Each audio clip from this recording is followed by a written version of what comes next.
예, 한 영혼을 소중하게 여기는 영혼사랑 공동체 2부 예배에 나오신 여러분을 주님의 이름으로 환영합니다. 네.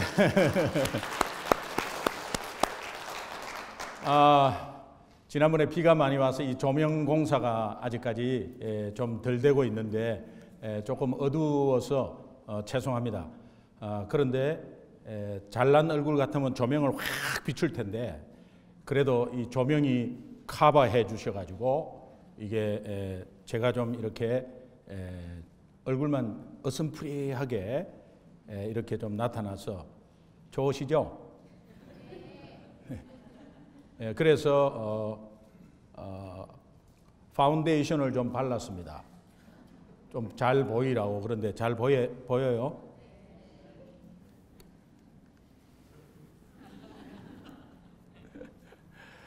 좌우 우리 앞뒤 오늘 뭐 뉴페이스가 있으면 좀 거하게 인사하시고 두 손을 이렇게 해서 너무 잘 나오셨습니다. 인사하시죠. 네, 2부 예배 우리 방문하고 등록하신 분 소개하겠습니다. 우리 벨리에서 멀리 참석해 주셨는데 벨리 굉장히 멀거든요. 거기에 본교회 예배 드리고 급히 오셨습니다. 우리 네팔 선제충 함께 동참할 분인데 벨리 하나로 교회 우리 김홍동 권사님 내외분 오셨습니다. 네, 감사합니다.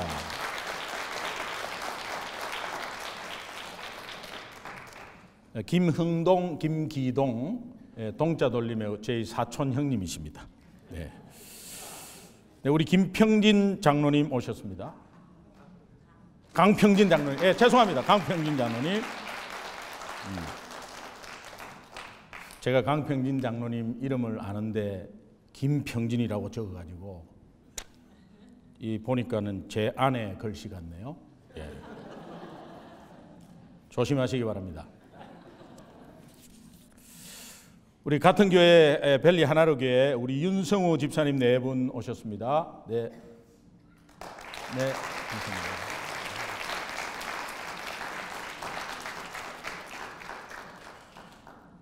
지난 주일날 여러분 기도 덕분에 뉴욕 장로교회 잘 다녀왔는데 출장을 오셨네요. 뉴욕 장로교회 우리 박상우 집사님 오셨습니다. 뒤에 감사합니다.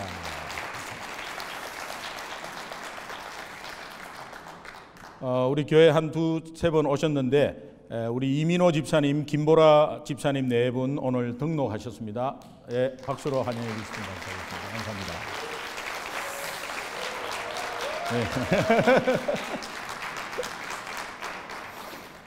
코스타리카에서 우리 구정신 선교사님 네 분 오셨습니다. 감사합니다. 감사합니다.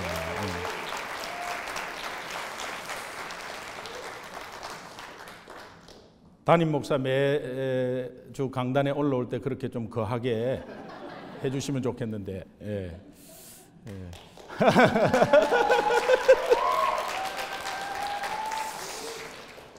그 외에 혹시 소개 안 하신 분들 주변에 좀 보시고 또 오래간만에 나오신 분들 있으시면 함께 다가가서 우리가 손을 먼저 내미는 저희들 됐으면 좋겠습니다. 교회 소식 조금 더 말하면 그 안에는 없지만 큐티 4월호 우리 조금 남았습니다. 지금 대략 한 대여섯 번 남은 것 같은데 우리 교회가 이 큐티 날샘으로 큐티를 하는데 여러분 꼭 큐티 해주시면 좋겠어요. 그래서 이것으로 사랑방 모임 교제도 하고 가정예배 교제도 하고 새벽기도도 이것으로 합니다. 여러분 꼭 다 같이 했으면 좋겠는데 구입 안 하신 분은 꼭 구입하셔서 매달 좀 모자랐으면 좋겠어요. 남지 않고 모자랐으면 좋겠습니다. 함께 참고해 주시면 감사하겠습니다. 어제 우리 이교연 집사님 따님 해리가 결혼식을 했는데 가족들만 이렇게 지인들만 모여서 했는데 아주 동네가 아주 오래된 동네이지만 그 동네 가운데 파크에서 동네 파크입니다. 파크에서 했는데 너무 좋았어요.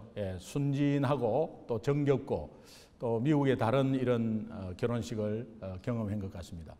또 우리 장로님하고 저하고 대신 좀 갔다 왔고 우리 김영진 집사님은 또 연결 집안 연결되어 가지고 이렇게 오셨는데 몇 분 우리 교회에서 한 서너 분 가정만 이렇게 대표로 갔다 왔습니다.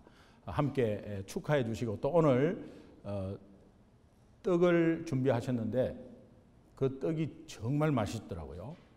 그래서 여러분 함께 또 예배 마치시고 함께 드셨으면 좋겠습니다. 우리 이기현 집사님 딸 해리 다시 한번 축하하고 하나님께 영광의 박수 돌리겠습니다. 네. 우리 교회가 계속 4월, 5월, 6월, 계속 7월 계속 결혼식이 계속 있습니다. 여러분이 함께 축복해 주시고 또 미국 결혼은 가고 싶어도 못 가잖아요. 또 이렇게 가족끼리 하고 또 초청 대상이 제한되어 있기 때문에 여러분이 함께 축복해 주시고 축하해 주시면 감사하겠습니다. 오늘 본문 말씀 조금 긴데요. 제가 설교하면서 이렇게 긴 본문을 처음 제가 선택했습니다. 대략 설교는 길어봤자 5절 정도 그렇게 하고 있는데 제가 그 이유가 있습니다. 내용을 같이 좀 읽으면서 함께 내용을 좀 묵상을 했으면 좋겠습니다. 함께 읽겠습니다. 마태복음 26장 57절에서 75절인데요. 교독하겠습니다. 제가 57절 먼저 읽겠습니다. 예수를 잡은 자들이 그를 끌고 대제사장 가야바에게로 가니 거기 서기관과 장로들이 모여 있더라.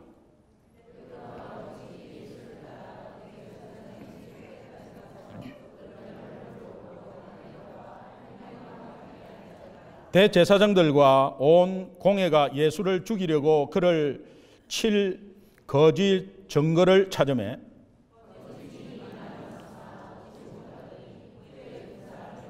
이르되 이 사람의 말이 내가 하나님의 성전을 헐고 사흘 동안에 지을 수 있다 하더라 하니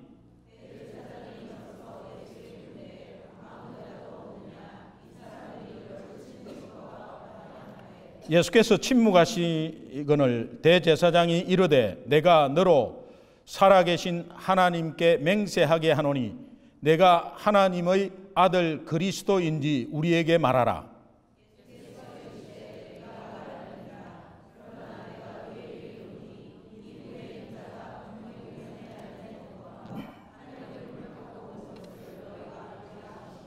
이에 대제사장이 자기 옷을 찢으며 이르되 그가 신성 모독하는 말을 하였으니 어찌 더 증인을 요구하리요. 보라 너희가 지금 이 신성 모독하는 말을 들었도다.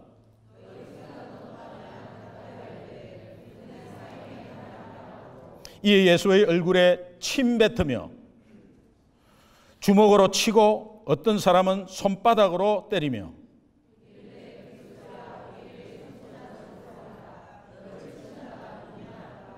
베드로가 바깥들에 앉았더니 한 여종이 나와 이르되 너도 갈릴리 사람 예수와 함께 있었도다 하거늘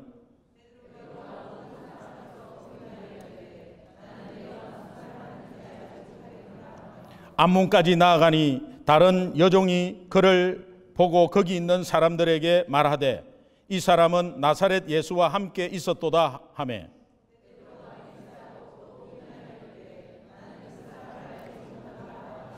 조금 후에 곁에 섰던 사람들이 나와 베드로에게 이르되 너는 진실로 그 도당이라 네 말소리가 너를 표현한다 하거늘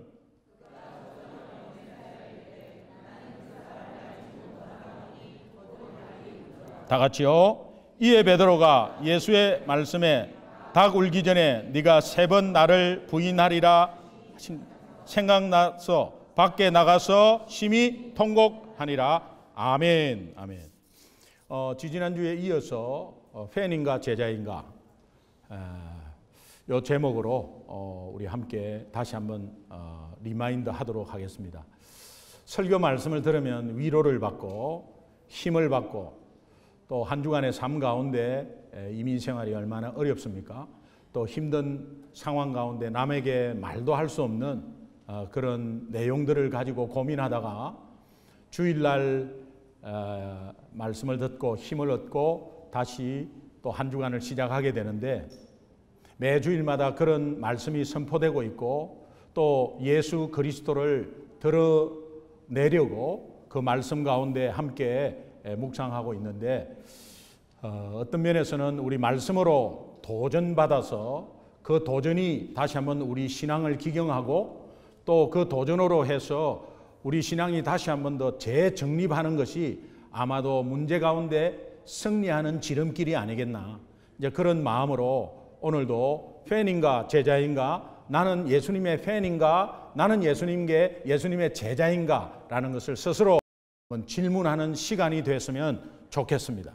그래서 오늘 이 말씀을 묵상을 준비하고 묵상하면서 계속해서 읽어보면 읽어볼수록 나도 베드로처럼 되겠구나. 그리고 내 어느 일정한 부분에 베드로의 모습을 발견했습니다. 예수님이 제사장 가야바 뜰에 들어가서 잡혀서 신문받고 주먹으로 얼굴을 팍 쳤어요.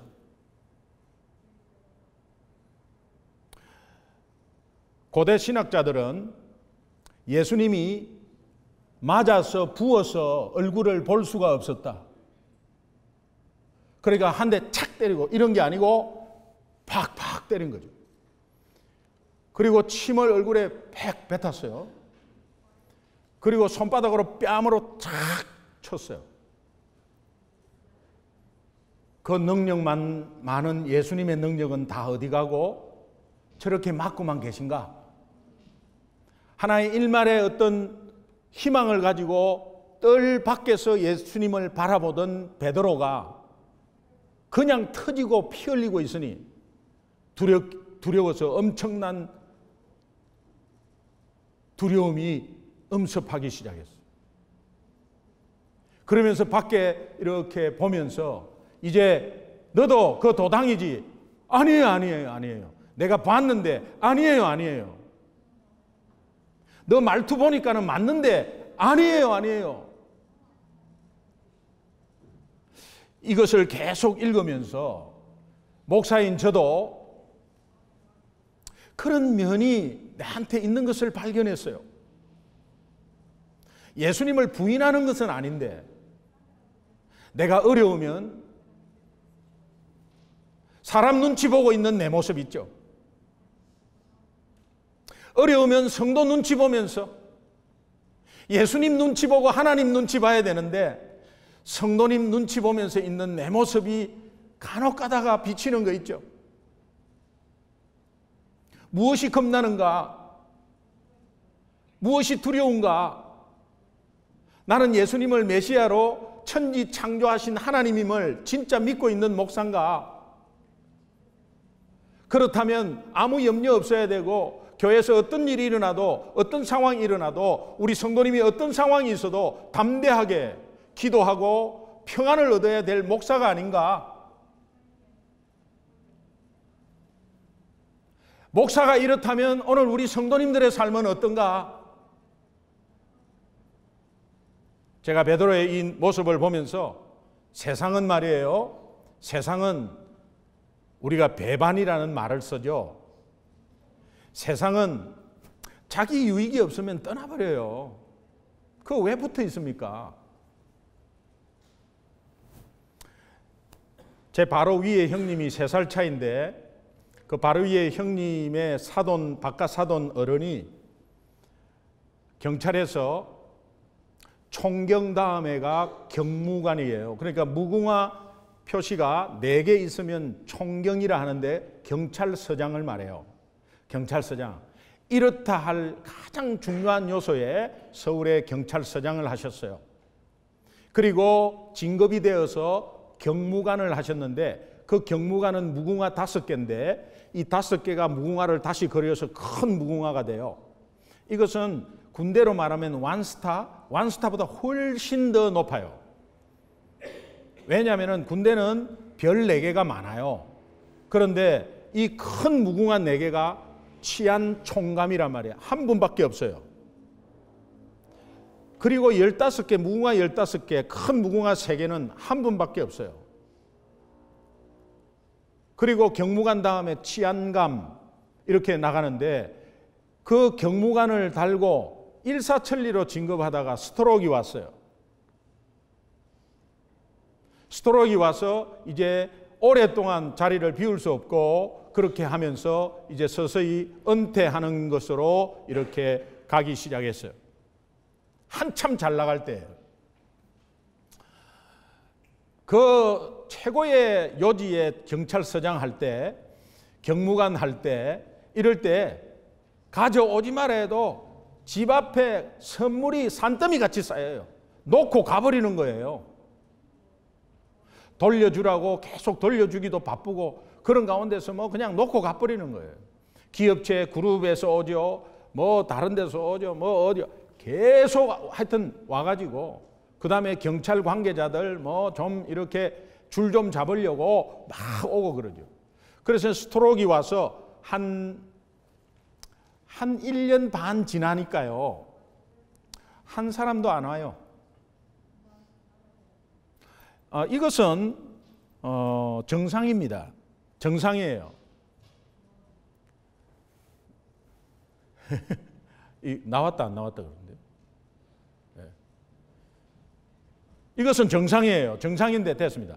이것은 우선적으로 먼저 사실은 하나님께서 우리를 선택해서 정말 일방적으로 이렇게 사랑을 주신 것에 대해서 우리가 그것을 잊어버리고 뭐 나중에 주님을 뭐 외면하고 이런 것이 있을 수 없지만 세상에서는 흔히 다 있는 일이죠.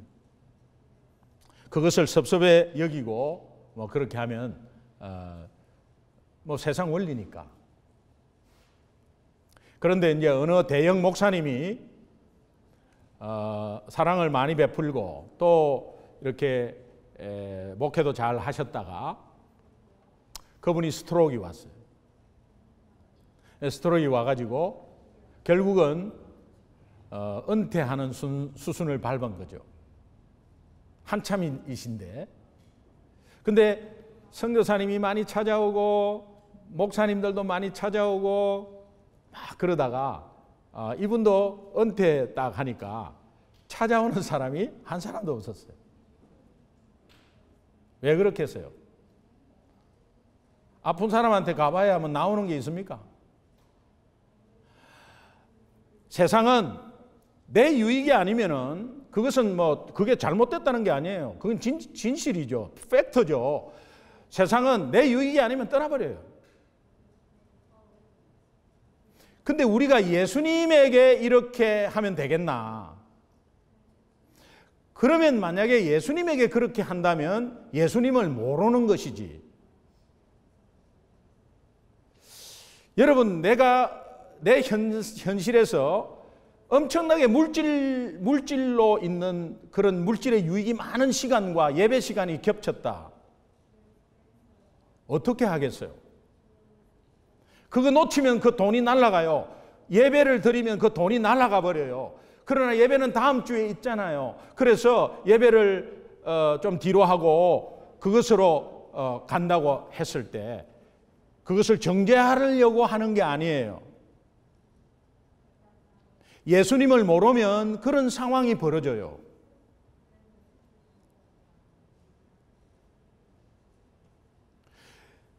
까딱하면 놓치면서 까딱하면 그런 상황이 잠시 올 수 있어요. 오늘 아침에 일어나는데 딸이 와가지고 발바닥을 이렇게 안마를 해줘요. 아들은 필요 없어. 딸이 최고야. 아들은 늦잠 자고 있고 딸이 막 이렇게. 그래서 아빠 피곤해? 왜 이래 못 일어나? 아빠 피곤해? 계속. 그건 너무 시원하니까요. 일부 예배 좀 안 가고 싶은 생각이 잠깐 들었어요. 잠깐. 어휴, 큰일 나지. 그래가지고 벌떡 일어났어요. 벌떡 일어났어요. 목사에게도 이런 생각이 있다니까요. 네. 쉬고 싶어요. 근데 억지로 지금 나와서 하느냐? 그게 아니라 우리의 연약함 속에서 그런 생각들이, 갈등들이 다 있는데 그것이 그냥 알면서도 그렇게 가버리는 경우가 있다면 예수님을 모르고 있는 때예요. 자, 예수 믿는 자가 만약에 예수 믿는 사람들끼리 외면을 했다. 아니면은 우리가 흔히 이해하는 말로 뭐 좀 돌아섰다. 우리 지체들끼리 어떤 일로. 그리고 뭐 특별하게 내 유익이 없어서 만약에 돌아섰다. 그렇게 한다면 하나님과 나와의 관계에서 돌아서는 것으로 여긴다니까요, 성경은.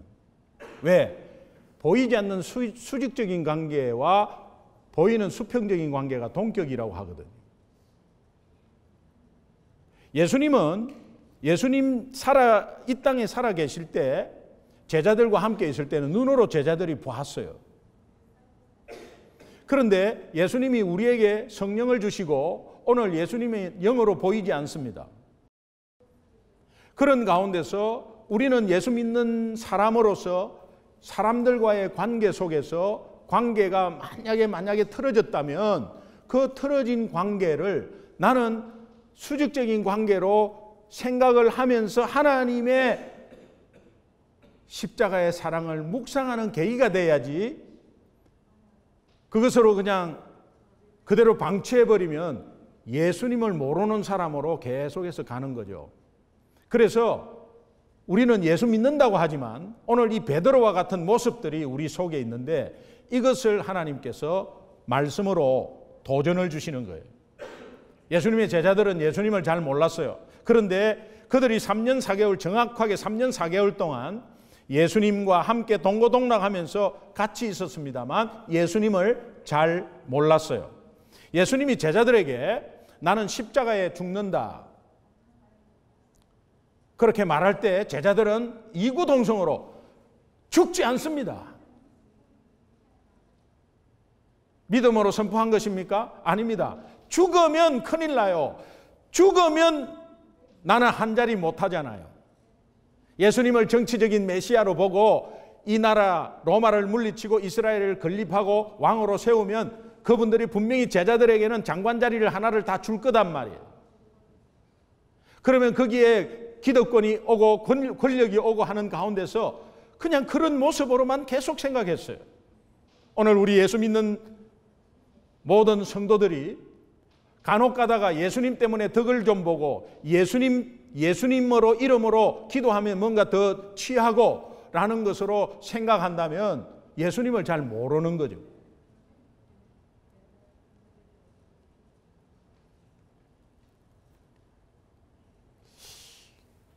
어느 그룹하고 제가 거래를 합니다.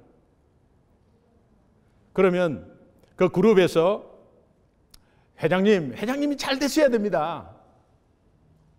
회장님을 진짜 존경하고 사랑해서 하는 말이 아니라 잘 되면 계속해서 내한테 떨어지는 게 있으니까. 그런데 회장님이 하는 말이 이번에 내가 회사를 다 문을 닫으려고 아이고 닫으면 안 됩니다. 닫으면 안 됩니다. 그 의미가 뭐죠? 닫으면 나도 죽습니다. 닫으면 안 됩니다. 옆에서 그런 사람 많이 봤어요. 이것을 일명 우리는 딸랑이라고 해요. 딸랑. 그래서 그냥 막 옛날 왕들이 간신의 말을 그렇게 잘 들은 이유가 있구나. 자기한테 좋은 이야기 하면 다 좋아요. 그런데 딱 바치는 이야기 하면 귀향 보내버리거든요. 여러분 오늘 제자들이 지금 죽으면 안 됩니다 하는 게 정말 주님을 사랑해서 주님이 살아야 되고 절대 죽으면 안 되는 그 이유가 주님의 영광을 바라보고 하는 이유냐 아니면 자기 영광이냐. 죽으면 안 됩니다. 주의 만찬을 마친 후에 예수님이 제자들에게 너희가 나를 부인하리라 제자들이 죽을지언정 부인 안 합니다.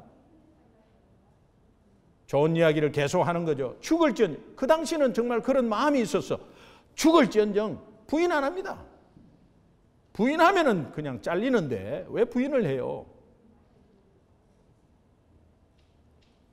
예수님이 제자들을 데리고 겟세마네 동산에 기도하러 올라갔는데 그때 제자들에게 깨어 있어서 기도해라. 기도하지 않으면 시험 든다.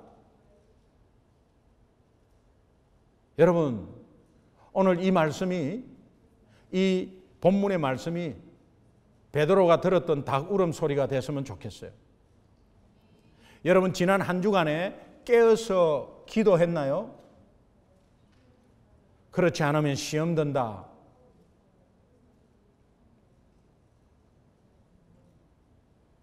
그리고 계속 이야기합니다. 나는 오늘 밤에 사랑하는 너희들의 배신 속에서 가야바 제사장의 뜰에 끌려간다.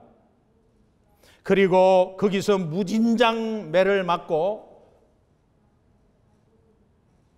피가 터지고 얼굴이 퉁퉁 붓고 매를 맞고 날이 새면 십자가를 지고 골고다를 올라가다가 그 골고다 언덕 위에 내가 진 십자가에 매달려서 피를 쏟고 죽는다.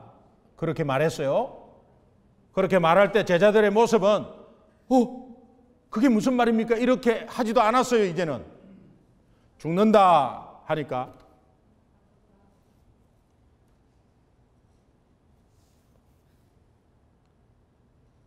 아무리 말씀으로 이야기해도 말씀을 계속 선포해도 말씀이 계속 주어져도 일주일간에 우리의 삶은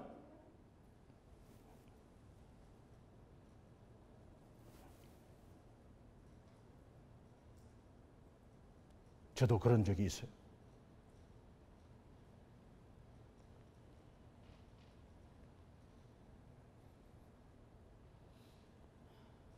예수님이 누군지 모르면 그렇게 되는 거죠.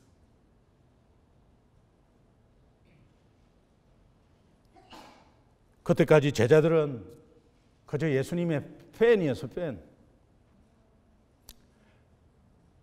예수님의 제자가 아니었습니다.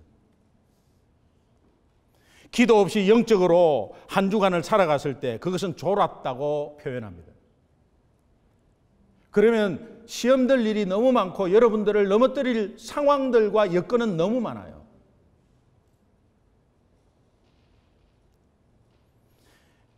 지난 한 주간 동안에 예수님이 그리스도 하나님이심을 진정코 믿는 주님의 제자는 깨어서 기도합니다.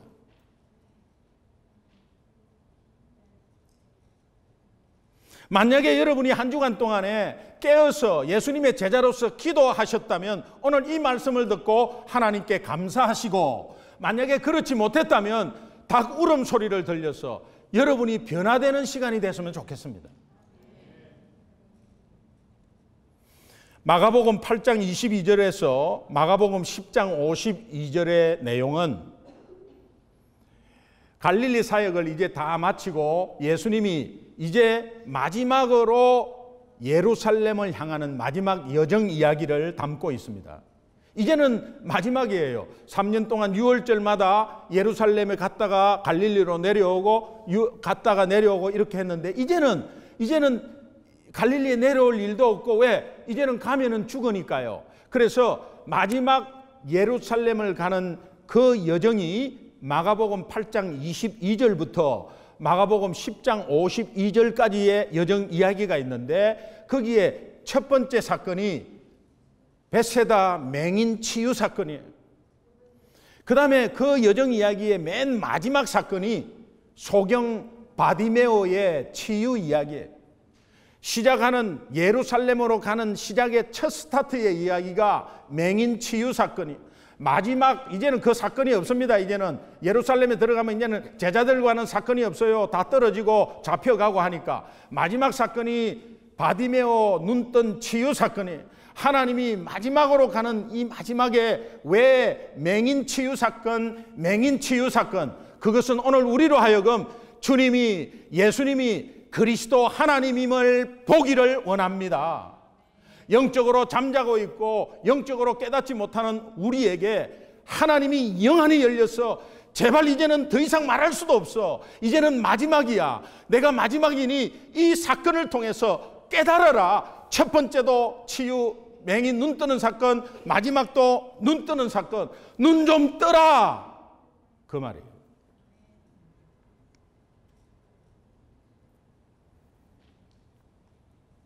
바디메오가 예수님을 만나면서 소리 지르면서 다윗의 자손 예수여 나를 불쌍히 여기소서. 제자들이 자기네들은 팬이니까 뭔가 된 것처럼 저리 가 저리 가. 예수님 바빠. 지금 저리 가. 저쪽으로 가세요. 어디 오십니까? 저쪽으로 가라고. 그러는데 예수님이 보시고 그를 부르라. 예수님이 부르라 하니까 또 그러면 이리 와 이리 와 이리 와. 뭔가 허가해 주는 것처럼 이리 와 이리 와 이리 와. 그래가지고 그를 부르라 하니까 불렀어요. 그때 바디메오가 더욱더 소리 질러 이르되 다윗의 자손이여 나를 불쌍히. 더욱더 소리 질러. 여러분 제자들은 눈 뜨고 있었어요. 그런데 옆에 3년 4개월 동안 있으면서 예수님이 누군지도 몰라요. 바디메오는 눈을 감고 있었어요. 그런데 알아요. 이분이 누구신지 안다니까요. 그리고 이분이 그리스도 하나님인 줄 알았다니까요. 소리 질러 이르되, 이 소리 질러 단어를 보니까 크라제인이라는 단어인데 이 단어가 원뜻이 뭐냐? 까마귀가 둥지 새끼에 뱀이 올라와서 잡아먹을 때 난리치는 소리예요. 지금부터 귀 막으시기 바랍니다.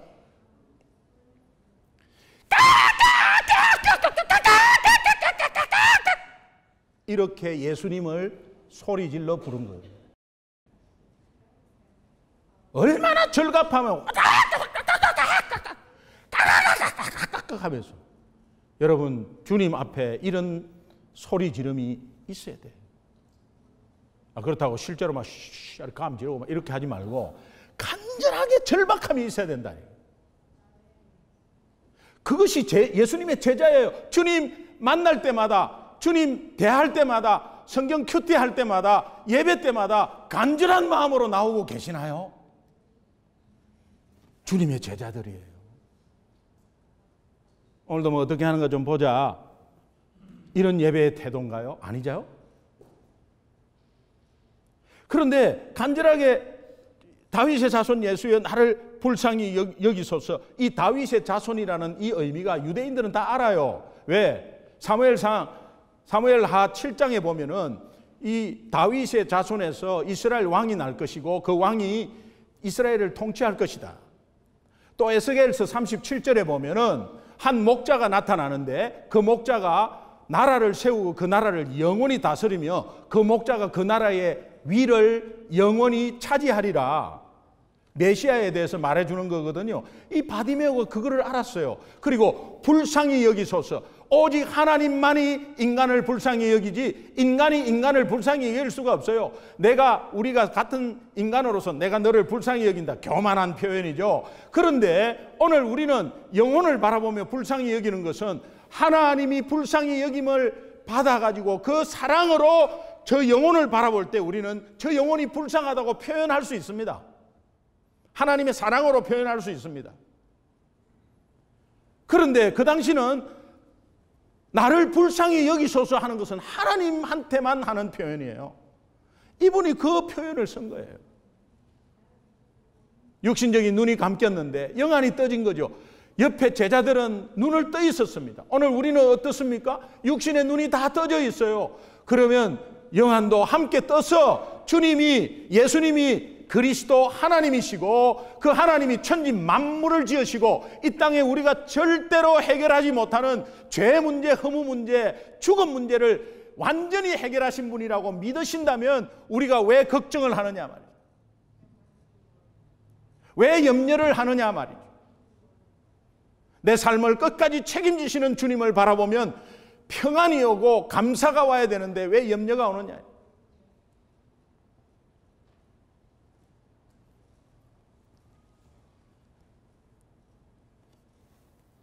마태복음 오늘 본문 26장 63절에서 65절 한번 읽겠습니다.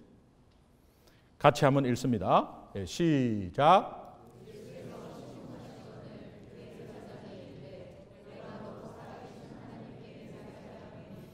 하나님의 아들 그리스도님. 예수께서 이르시되 내가 말하였느니라. 그러나 내가 너희에게 이르노니 이후에 인자가 권능의 우편에 앉아 있는 것과 하늘 구름을 타고 오는 것을 너희가 보리라 하시니. 이에 대제사장이 자기 옷을 찢으며 이르되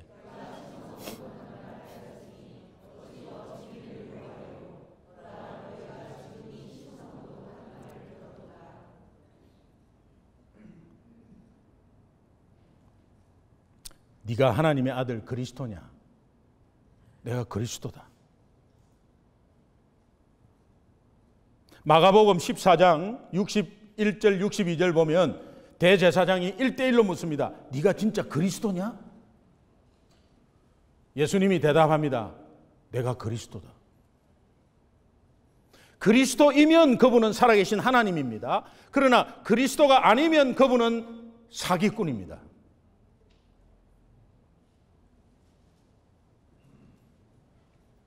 예수가 그리스도시며 살아계신 하나님이심을 보기를 원합니다. 오늘 그분이 내 삶을, 내 자녀를 끝까지 책임지고 내 가정을 끝까지 책임지는 하나님이심을 보기를 원합니다. 작사가 맹인 크로스비는 생후 6개월 만에 눈이 보이지 않아서 6개월 만에 다쳐서 눈이 보이지 않아서 그냥 그 생애를 맹인으로 삽니다. 주옥 같은 작사를 많이 하셨습니다. 예수를 나의 구주 삼고 성령과 피로서 거듭나니 이 세상에서 내 영혼이 하늘의 영광 누리도다.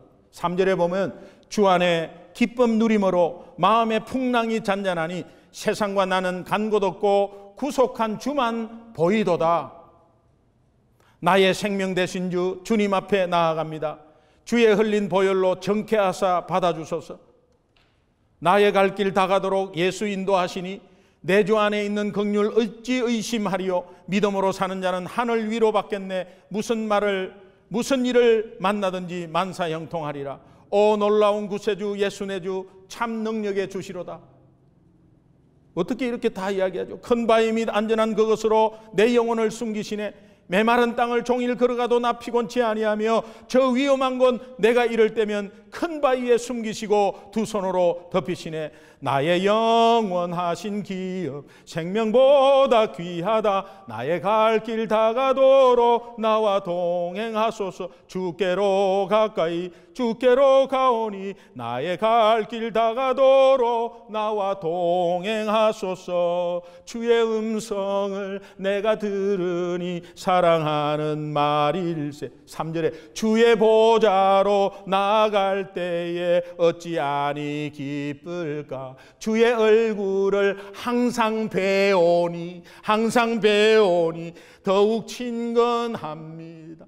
계속해서 주님을 바라보고 보여야 주님을 바라볼 수 있고 그 예수님이 그리스도 살아계신 하나님임을 계속 볼 수 있어야 친근하게 되는 거예요. 그렇다고 자녀가 아닌 것이 아니에요. 여러분, 우리 자녀가 7명이 있다. 그런데 첫째와 막내는 그저 엄마 아빠 앞에 와서 짜짜짜짜짜 이런 일 있고 저런 일 있고 엄마 이것 좀 해주세요 저것 좀 해주세요. 셋째는 들어오면 바로 지방으로 들어가 버려요. 같은 자식이라도 다 100불씩 주고 싶어도 쨍쨍쨍쨍냥냥냥냥냥냥냥냥 막 다리 주물고 하면 200불 줘요. 부모가 뭐 이렇게 얘를 더 사랑하고 얘는 더 미워하고 이런 거 없습니다. 그러나 똑같지만은 옆에서 삭삭삭삭삭삭 하고 이러면 여러분 예수님과 친밀하는 것은 어디에 있느냐? 영안이 떠서 그분이 예수님이 살아계신 하나님이며 나의 구원자라는 이 확신 속에 있는 거예요. 한 주간에 적용 안 하면 아무것도 아니에요.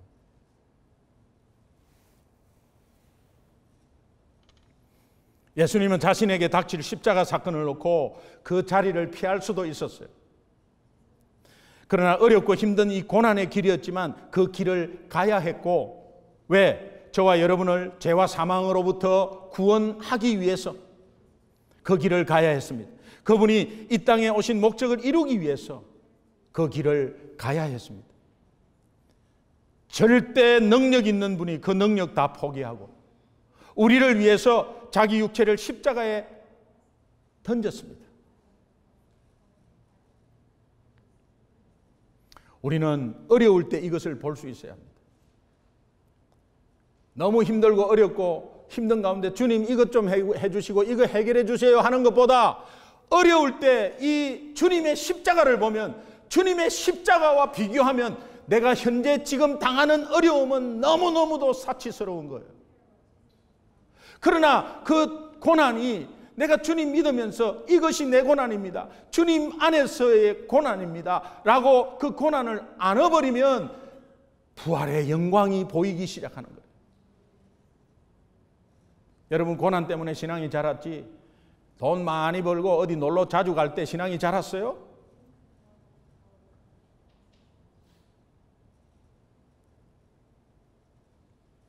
2000년 전에 유대 나라의 한 젊은이 예수 사건이 아니라 오늘 내 삶 속에 역사하는 예수 사건. 갈라디아서 3장 1절에 보면 예수 그리스도께서 십자가에 못 박히신 것이 너희 눈앞에 밝히 보이거늘. 사도 바울은 이것을 현재형으로, 현재 진행형으로 썼습니다. 십자가 사건은 그 전에 일어났지만 내 앞에 현재로 이루어진 사건이다. 오늘도 하나님이 십자가 사건을 통해서 하나님의 능력은 십자가 사건으로 우리에게 이미 임했고 또 지금도 역사하고 있는 사건, 내 사건이다.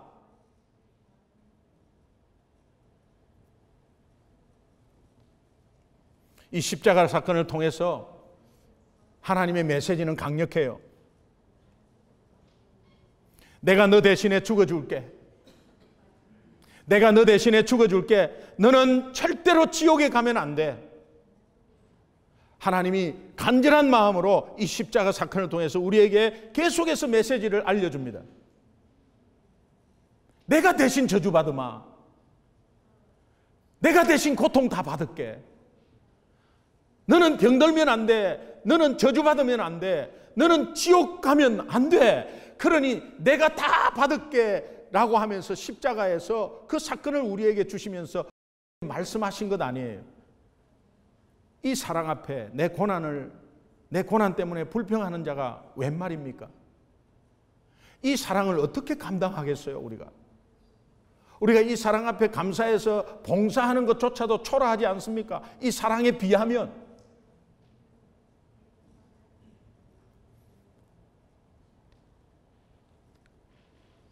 겟세마네 동산에서 아버지여, 나 피하고 싶습니다. 그런데 아버지의 뜻이고 아버지가 원하신다면 아버지 내 뜻대로 하지 마옵시고 아버지의 뜻대로 하옵소서. 그렇게 하고 제자들을 둘러보니까 제자들이 거의 뻗었어요. 다 졸고 있어요. 실제 당사자는 그들을 위해서 그렇게 피가 땀이 되도록 하는 이 표현이 얼마나 간절했으면 그렇게 기도하면서 아버지 뜻대로 하옵소서 하는데, 오늘 우리는 약간의 고통이 있으면 이 고통 좀 해결해 주세요. 네? 왜 해결을 안 해주시는 거예요? Why me? Why me? 졸고 있는 거예요, 그게.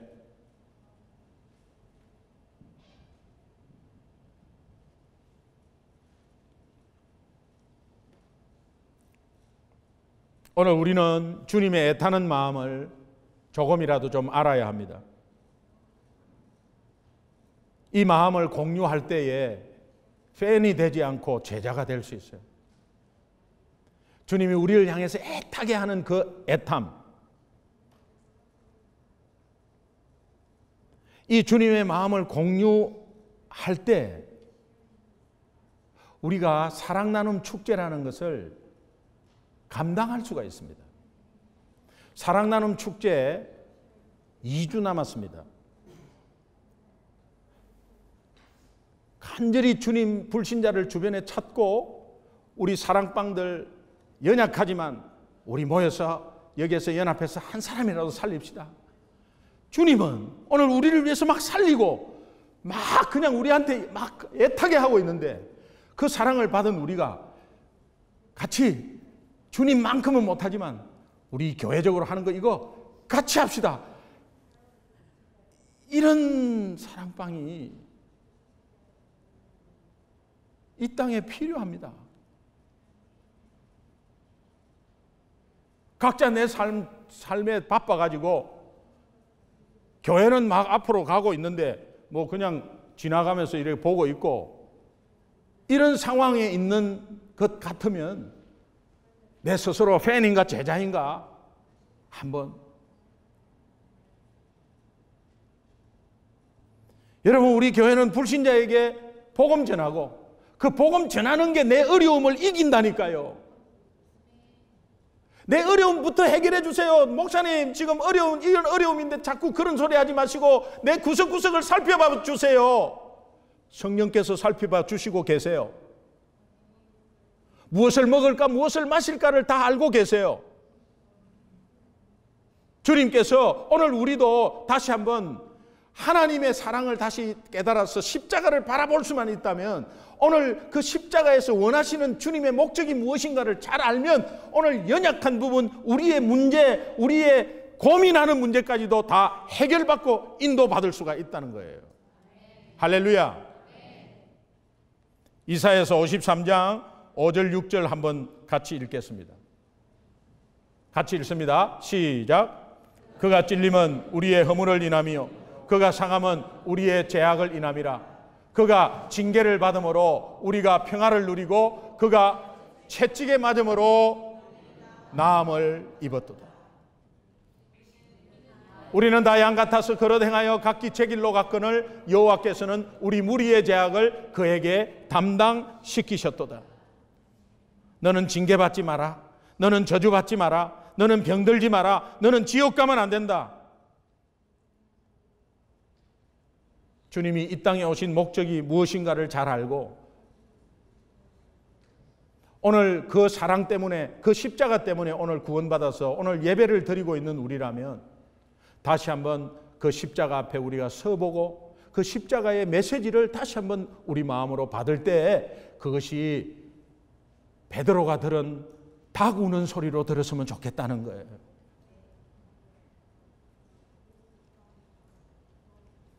예수님은 너에게 다음 너에게 그 다음 너에게 그 너에게 그 다음 너에게 대속물로 주려고 이 땅에 왔다. 그 영혼을 구원하려고 왔다. 은혜 앞에 이 말씀 앞에 무관심한 사람은 주님의 십자가와 아무 관계없는 사람이에요. 우리가 주님을 위해 죽도록 충성해도 주님의 십자가의 사랑에 비하면 아무것도 아닙니다. 그런 가운데 우리 속에서 미움과 분노와 시기와 질투와 욕심과 불평이 있다면 그게 웬 말입니까? 하나님의 사랑, 예수님이 누군지를 아직까지 잘 모르는 것 아니겠습니까? 교회는 나를 죄악 가운데 살려주신 하나님께 감사하고 찬양하면서 예배 드리는 곳이고 그 예배를 드리고 난 다음에 한 주간의 세상에 파송되어서 죽어져가는 불신자에게 예수가 드러날 수 있는 삶이 되어야 합니다. 그것이 예수님의 제자예요. 그것이 예수님의 제자의 본분이에요. 나 맡은 본분은 구주를 높이고 묻 영혼 구원 얻도록 잘 인도함이라. 오늘 마지막 75절 말씀 한번 다시 읽겠습니다. 같이 읽습니다. 크게 시작.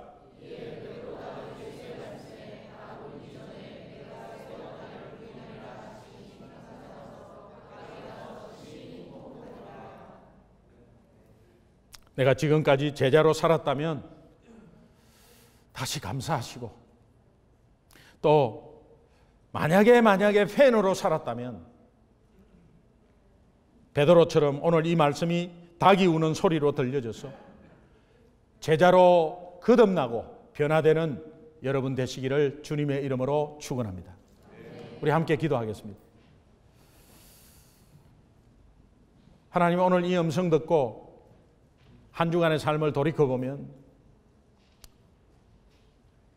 제자도 아니고 팬으로 살았던 것 같습니다. 오늘 베드로가 멀찌감치 뜰 뒤에서 그렇게 따랐던 주님이 터지고 뺨 맞고 하는데 전혀 관계없는 사람처럼 오늘 내 현실이 한 주간의 삶이 십자가와 연결이 되지 않는 삶이 아니었는지 다시 한번 여러분 생각하시면서 오늘 말씀 가운데 또 주님이 주시는 음성 붙잡고 그 말씀 붙잡고 우리 한번 결단의 기도, 하나님 제자로 살겠습니다. 제자로 살겠습니다. 우리 간절히 한번 하나님께 기도하는 시간 됐으면 좋겠습니다.